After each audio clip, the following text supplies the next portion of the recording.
Are you afraid of trading the news? Many traders have been taught to only focus on a technical system and check the economic calendar to avoid those big and scary, unpredictable news events like the non-farm payrolls, for example. Now, what if market moving news doesn't just happen the first Friday of every month like NFP? What if it moves currencies every single day, and instead of trying to avoid it, the key to profitable trading is understanding the news and trading alongside it?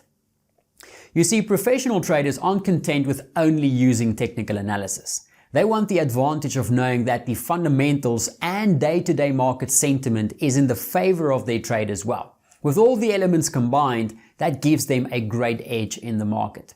Here at Financial Source, we help you to understand the long-term fundamentals as well as the market sentiment that is driving the markets every day.